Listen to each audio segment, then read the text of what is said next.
Dear teacher, in this video I am going to share with you the process of transferring ownership of Google Classroom.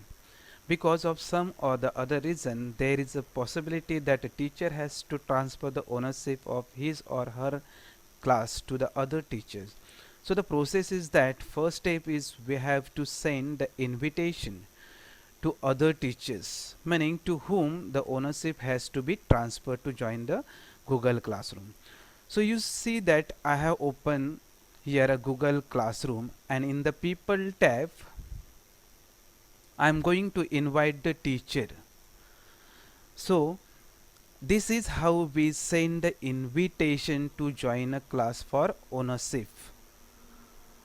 So here you have to invite teachers by typing his or her name or email ID.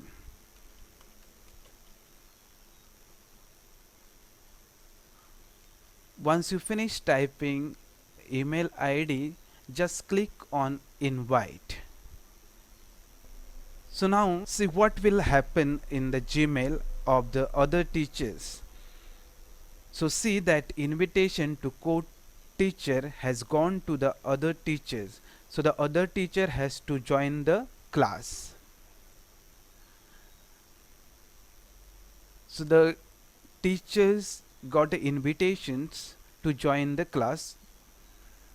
The teacher will click on the join. So she will join the Google Classroom as a co-teacher.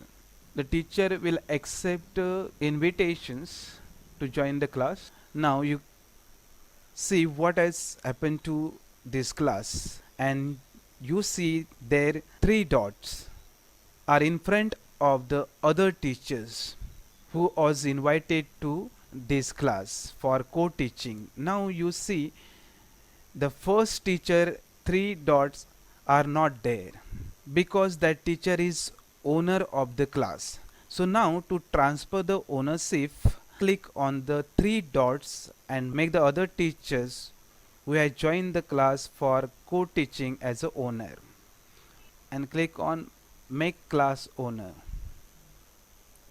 So again the invitations will go to the email ID to the other teacher. Now I am going to the email of the other teacher.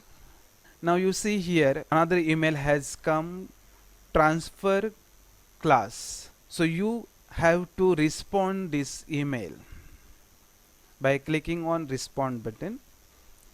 That means the co-teacher has to respond and see here become a class owner. You have been invited to own the class. Click on accept. The invitation, the process is so simple. And now if you see the people tab, you will find the other teacher has joined and the ownership rights have been transferred. See the teachers become owners, so you can send her only the email and the other teacher can leave the class. Now the option comes leave class. I hope this will help you in transferring the ownership. Thank you so much.